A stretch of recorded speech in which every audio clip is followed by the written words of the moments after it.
Aujourd'hui, prenons le temps de partager la parole de Dieu ensemble avec un sermon intitulé « Le son de trompette de la prophétie ».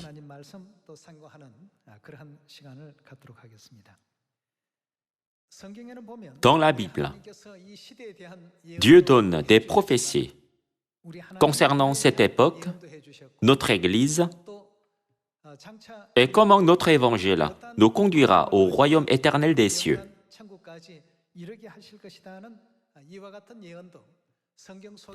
En étudiant les prophéties dans la Bible, nous pouvons trouver la volonté étonnante et prédestinée de Dieu, nous montrant toutes les étapes que nous devons franchir.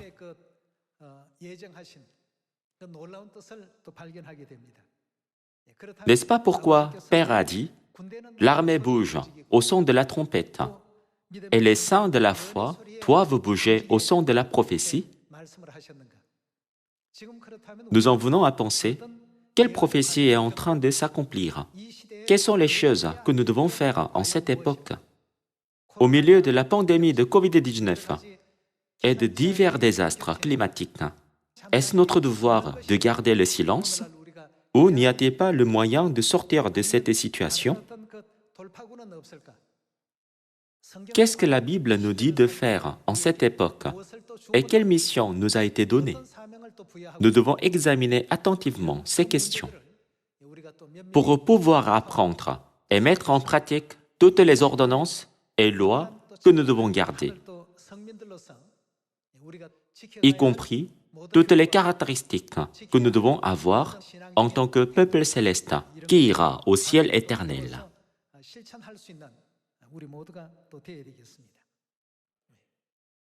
Alors, regardons Marc chapitre 16 pour voir quelle prophétie Dieu a laissée pour ceux qui vivent au temps du Saint-Esprit. Chapitre 16, verset 15. Puis, il leur dit, « Allez par tout le monde et prêchez la bonne nouvelle à toute la création. Celui qui croira et qui sera baptisé sera sauvé, mais celui qui ne croira pas sera condamné. » Dieu conduit toute l'humanité au chemin du salut avec un nom différent à chaque temps. Le temps du Père, le temps du Fils et le temps du Saint-Esprit. Selon les enseignements de la Bible, nous avons appris et confirmé que nous sommes sauvés au nom du Christ An-sang-rong, le nom nouveau de Jésus, au temps du Saint-Esprit. Celui qui croira et qui sera baptisé sera sauvé, mais celui qui ne croira pas sera condamné. La Bible prophétise que le châtiment attend ceux qui ne croient pas au nom nouveau. Jusqu'où l'Évangile, auquel nous croyons au temps du Saint-Esprit, sera-t-il prêché? S'arrêtera-t-il après avoir été prêché à certaines nations? Ou sera-t-il prêché jusqu'à la fin? Voyons également le son de trompette de la prophétie écrit dans Romains chapitre 10. Verset 17. Ainsi, la foi vient de ce qu'on entend, et ce qu'on entend vient de la parole du Christ. Mais, je dis, n'ont-ils pas entendu? Au contraire, leur voix est allée par toute la terre, et leur parole jusqu'aux extrémités du monde. Dans le passé, ce n'est pas qu'ils ne pouvaient pas croire parce que la parole de Dieu n'a pas été prêchée, la parole de Dieu a déjà été prêchée partout. Par conséquent, il n'est pas prophétisé que notre évangile s'arrêtera après avoir atteint une certaine région. Alors, jusqu'où ira-t-il? La Bible dit « Leurs paroles sont allées jusqu'aux extrémités du monde », ce qui signifie qu'il n'y aura aucun endroit dans le monde où l'Évangile ne sera pas prêché. Dieu a déjà fait en sorte que les paroles aillent jusqu'aux extrémités du monde.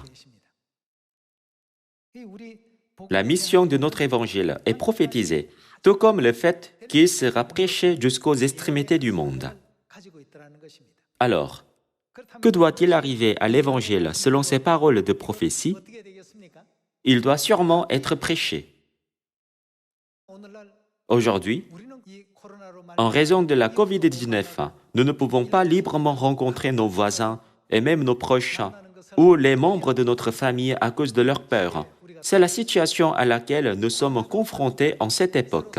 La COVID-19 sépare les gens, puisque de nombreux endroits ont été fermés. Il y a encore des pays où les gens ne sont pas autorisés à sortir de chez eux. Puisque la Corée est l'un des pays qui joue un rôle prépondérant dans les mesures préventives contre l'épidémie. Les gens peuvent librement se déplacer.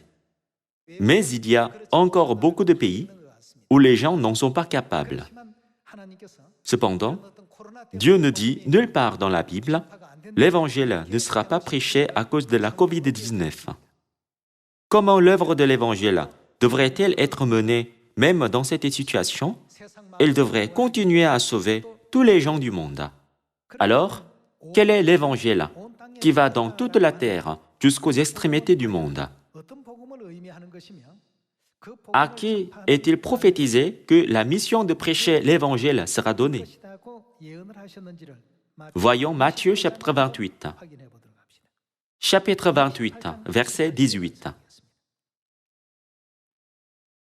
Jésus, s'étant approché, leur parla ainsi. « Tout pouvoir m'a été donné dans le ciel et sur la terre. » Notre évangile a été commandé par Dieu, qui a tout pouvoir dans le ciel et sur la terre.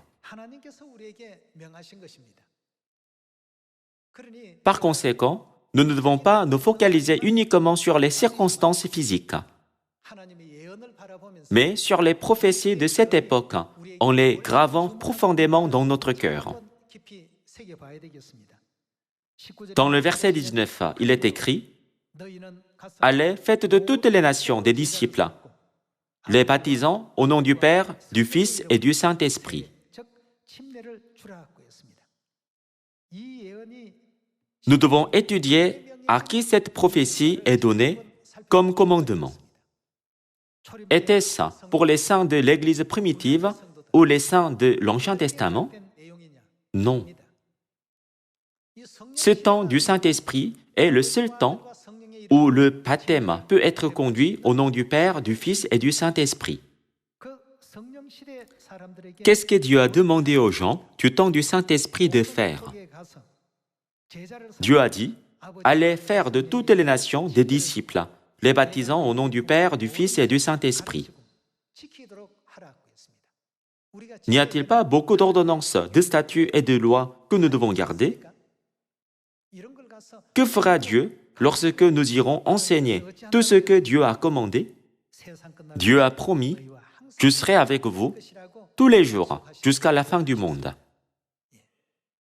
Nous devons avoir la foi que tout s'accomplira sûrement si nous suivons la prophétie en croyant à la promesse de Dieu. À quel point pouvons-nous faire confiance aux prophéties dans la Bible? Passons à la seconde épître de Pierre, chapitre 1, verset 19. Et nous tenons pour d'autant plus certaine la parole prophétique à laquelle vous faites bien de prêter attention comme à une lampe qui brille dans un lit obscur jusqu'à ce que le jour vienne apparaître et que l'étoile du matin se lève dans vos cœurs. Vous faites bien veut dire que c'est la bonne chose à faire, n'est-ce pas? Il est écrit, nous tenons pour d'autant plus certaine la parole prophétique. La Bible nous enseigne que la parole prophétique s'accomplira complètement. Voyons Matthieu, chapitre 26, verset 51. Et voici, un de ceux qui étaient avec Jésus étendit la main et tira son épée, il frappa le serviteur du souverain sacrificateur et lui emporta l'oreille. Alors Jésus lui dit, « Remets ton épée à sa place, car tous ceux qui prendront l'épée périront par l'épée. Penses-tu que je ne puisse pas invoquer mon Père qui me donnerait à l'instant plus de 12 légions d'anges. Comment donc s'accompliraient les Écritures d'après lesquelles il doit en être ainsi? Même si tous les autres disciples ont fui par peur, Pierre a essayé d'intervenir et de protéger Jésus pour les empêcher de le saisir. Même en tranchant l'oreille d'un serviteur du souverain sacrificateur, nommé Malchus, avec une épée, Jésus l'a arrêté. Remets ton épée à sa place. Penses-tu que je ne puisse pas invoquer mon Père, qui me donnerait à l'instant plus de 12 légions d'anges? Penses-tu que je ne puisse pas arrêter cette situation où ils essayent de m'emmener? Penses-tu que je n'ai pas ce genre de pouvoir? Comment donc s'accompliraient les Écritures d'après lesquelles il doit en être ainsi? Alors, qui serait l'agneau du sacrifice pour l'expiation et accomplirait la prophétie de l'agneau de la Pâque? Je suis venu sur cette terre pour sauver l'humanité. La Bible n'a-t-elle pas prophétisé que je dois porter ses péchés et devenir le sacrifice d'expiation afin de la sauver? Ils n'ont pas essayé de me saisir ces 3 dernières années, mais pourquoi penses-tu qu'ils m'attaquent soudainement maintenant? Jésus a tenu en haute estime la foi de Pierre et le fort désir de le protéger. Mais il lui a fait savoir qu'il devait le capturer, non pas parce qu'il le voulait, mais parce qu'il jouait un rôle dans la prophétie qui a dit « il doit en être ainsi ». Par conséquent, il a dit « arrête de brandir ton épée, mais remets-la à sa place ». Et dans le verset 55, il a dit comme cela. À ce moment, Jésus dit à la foule, « Vous êtes venus comme après un brigand, avec des épées et des bâtons, pour vous emparer de moi. J'étais tous les jours assis parmi vous, enseignant dans le temple, et vous ne m'avez pas saisi. Mais tout cela est arrivé afin que les écrits des prophètes soient, comment? Soient accomplis. Quels sont les écrits des prophètes? Mais tout cela est arrivé afin que les prophéties écrites dans la Bible soient accomplies. Vous avez eu tant de chances de me saisir. Cependant, vous ne m'avez pas saisi. Vous me saisissez maintenant parce que le temps prophétisé est venu. Vous êtes venus pour me saisir à cause de la prophétie selon laquelle je suis le sacrifice d'expiation, n'est-ce pas? Jésus les a simplement suivis en silence. N'aurait-il pas pu les maîtriser et les empêcher d'essayer de l'attacher?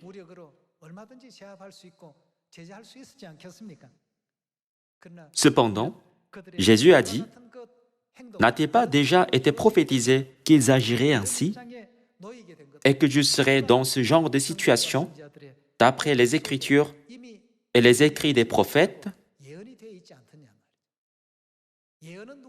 Jésus nous a fait savoir que personne ne peut éviter les prophéties. Alors, nous devons réfléchir aux prophéties sur notre époque. Tout à l'heure, nous avons vu les prophéties qui nous ont été données dans Matthieu chapitre 28 et Marc chapitre 16. Dieu est venu sur cette terre pour sauver l'humanité, et cette bonne nouvelle de l'Évangile sera prêchée dans le monde entier, dans la Samarie et jusqu'aux extrémités de la terre. Dieu a souligné que cela sera sûrement fait, cela sera sûrement fait. Cependant, maintenant, nous ne sommes plus autorisés à rencontrer les gens en personne en raison de la pandémie de COVID-19. Heureusement, la prédication en ligne est autorisée. Nous pensions toujours que la prédication pouvait seulement être faite par la rencontre avec les gens en personne. Cependant, Dieu nous a permis de prêcher en ligne aux gens, même lorsqu'ils sont chez eux. C'est la prédication sans contact. Nous pouvons dire que Dieu a ouvert la voie à la prédication individuelle en ligne pour sauver le monde entier. Par conséquent, nous nous entraînons à la pratique du sermon et prêchons l'Évangile en ligne. De plus, cette pandémie a donné plus d'occasions aux frères et sœurs de contacter leurs proches, leurs amis et leurs connaissances en disant « Comment vas-tu pendant la pandémie? Je t'ai appelé pour voir comment tu vas. » Dieu nous donne une promesse très précieuse qu'il fera passer les désastres par-dessus nous par la Pâque. Voudrais-tu en savoir plus? Notre évangile est destiné à aller dans la Samarie et même jusqu'aux extrémités de la terre.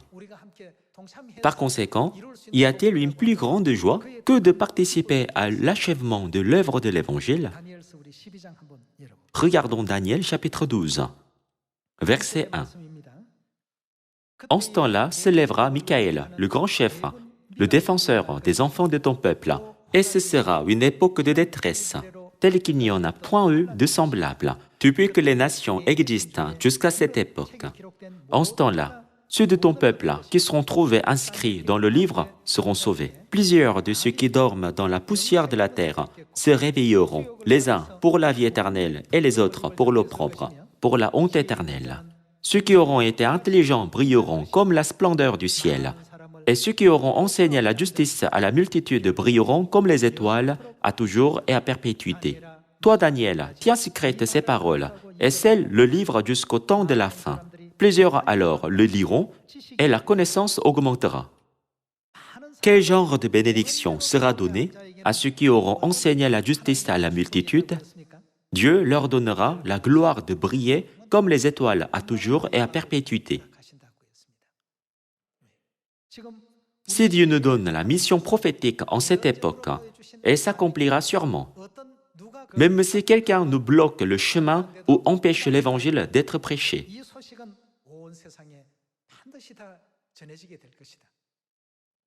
Qu'il soit accepté ou non, cela dépend de l'individu.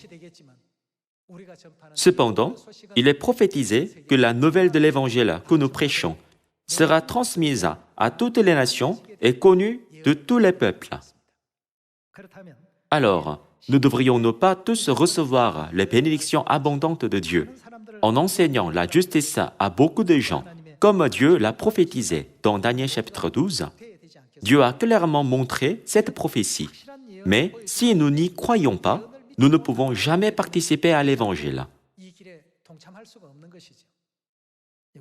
Voyons également la prophétie dans 2 Timothée chapitre 4, verset 1. Je t'en conjure devant Dieu et devant Jésus-Christ, qui doit juger les vivants et les morts, et au nom de son avènement et de son royaume. Fais quoi? Prêche la parole. Insiste en toute occasion, favorable ou non. À qui Dieu a-t-il donné ces paroles? Bien sûr, elles ont été données au sein de l'Église primitive, lors de la première venue de Jésus. Mais la prophétie écrite dans Matthieu chapitre 28 et Marc chapitre 16 allait partout le monde et prêchait la bonne nouvelle à toute la création et donnait à ceux qui vivent au temps du Saint-Esprit. Par conséquent, au temps du Saint-Esprit, Dieu a fait que la science se développe rapidement en peu de temps. Le monde, qui avait été tranquille pendant des milliers d'années et même des milliards d'années, a provoqué une révolution explosive. Des choses étonnantes se produisent dans les domaines de la science, de la connaissance et de la culture. Des choses qui ne peuvent être comparées à aucune autre génération. Dieu a permis des capacités révolutionnaires aux gens du temps du Saint-Esprit. La capacité d'inventer l'ordinateur s'est produite en cette époque. Les gens avant nous ne pouvaient même pas imaginer cela. Nous avons également inventé des choses pratiques comme les avions. Autrefois, le seul moyen d'aller plus vite était de monter à cheval ou en carrosse. Cependant, nous avons maintenant des avions qui sont incomparablement plus rapides que les chevaux et les carrosses. Dieu nous a permis de voyager plus facilement à travers le monde en quelques jours. Ce que je voudrais dire, c'est que nous devons agir au son de trompette de la prophétie de Dieu qui nous dit d'aller de l'avant. Mais puisque certains ne peuvent pas supporter temporairement, ils se laissent distancer. Dieu a promis, celui qui persévérera et croira jusqu'à la fin sera sauvé. Et il montre sa promesse à travers les prophéties de la Bible. Mais qu'arrivera-t-il si nous n'y croyons pas, mais que nous tombons sur le chemin du ciel, devenons fatigués, abandonnons ou allons dans l'autre sens? Si nous le faisons, nous ne pourrons jamais entrer dans le royaume éternel des cieux. À notre époque, Dieu ne nous a pas seulement donné la grâce du salut, mais il a également ouvert le chemin pour que nous puissions participer à l'œuvre joyeuse de sauver les autres. Comme la COVID-19 sévit, il y a beaucoup de pays où les réunions de l'Église sont limitées depuis environ 7 mois maintenant. Ils disent que la restriction se dessert petit à petit. Cependant, il y a également des pays comme l'Inde, l'Amérique centrale ou l'Amérique du Sud où la situation empire. Il semble qu'il existe encore beaucoup de pays où les gens ne sont pas libres. Malgré cela, les ministres de l'Évangile sont toujours formés et l'Évangile est continuellement prêché puisque nous croyons à la prophétie. Les paroles de Dieu seront prêchées dans la Samarie et jusqu'aux extrémités de la terre. Nous avons prêché l'Évangile en face à face avant, mais nous prêchons maintenant à toutes nos connaissances en ligne ou via appel vidéo.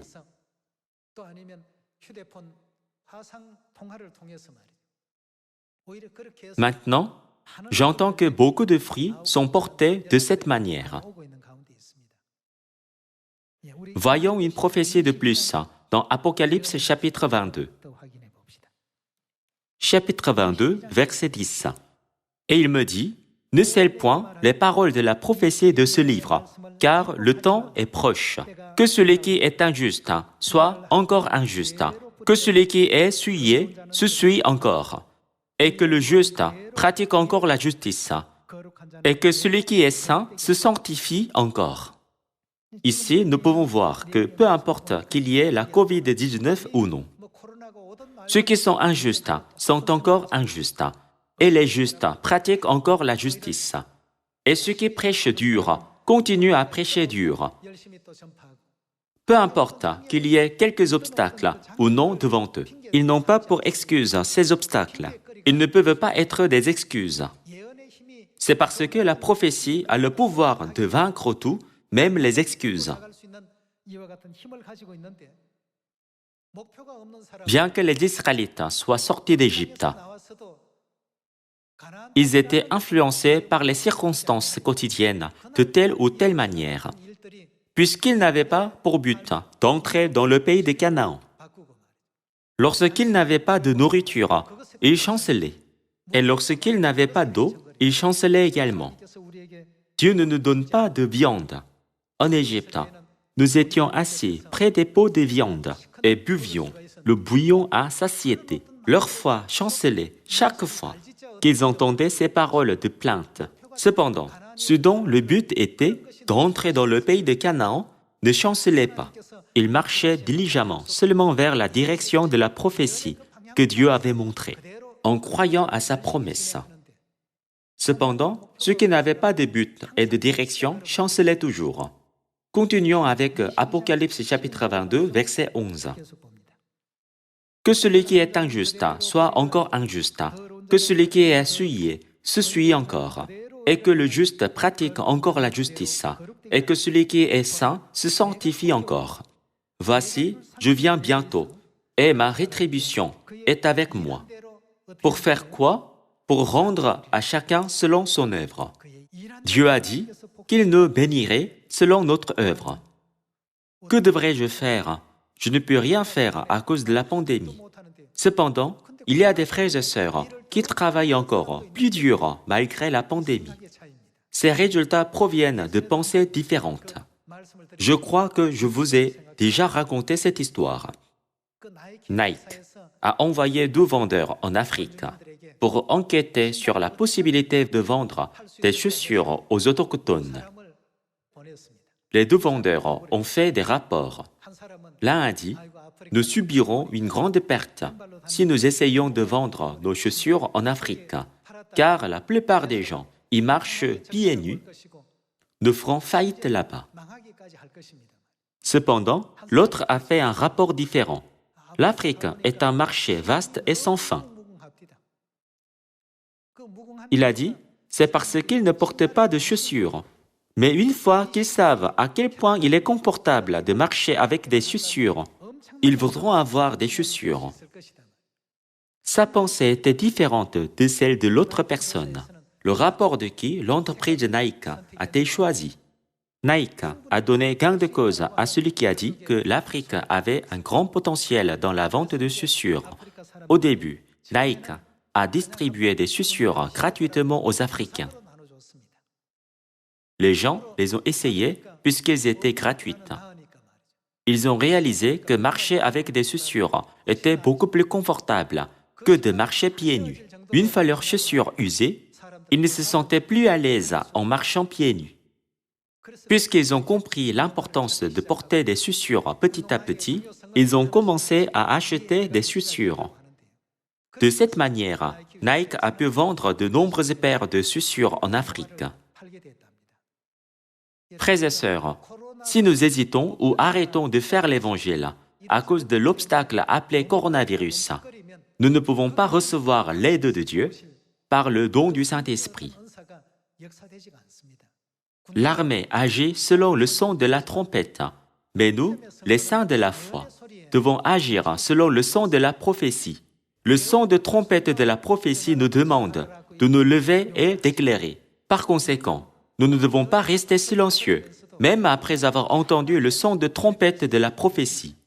Bien sûr, nous devons être silencieux lorsque Dieu nous dit d'être silencieux. Cependant, lorsque Dieu nous dit de nous lever et d'éclairer, nous devons agir selon le signal de Dieu. Voyez comment les guerriers de Gédéon ont remporté la victoire. Lorsqu'on leur a dit de cacher les flambeaux dans les cruches, ils étaient silencieux en cachant les flambeaux. Cependant, lorsqu'on leur a dit de briser les cruches et de saisir les flambeaux, n'ont-ils pas tous agi ensemble selon ce commandement? Au lieu de ne rien faire en ayant pour excuse le coronavirus, comprenant la volonté de Dieu à travers cette prophétie qui s'accomplit. Dieu ne nous a-t-il pas permis d'avoir de nombreuses commodités? Dieu nous a donné l'ordinateur et le téléphone portable. Nous avons des moyens de prêcher aux gens, même si nous ne pouvons pas nous rencontrer en face à face. Par conséquent, agissons selon le son de trompette de la prophétie. Il est prophétisé que nous devons prêcher à toutes les nations et que cet évangile sera prêché dans la Samarie et jusqu'aux extrémités de la terre. Il est prophétisé que cet évangile que nous prêchons ira par toute la terre. Cela montre que Dieu a largement ouvert la porte de l'évangile qui s'accomplira partout dans le monde. En espérant que vous aurez la foi dans les prophéties et travaillerez dur pour enseigner la justice à beaucoup d'âmes, j'aimerais conclure le sermon d'aujourd'hui. Merci beaucoup.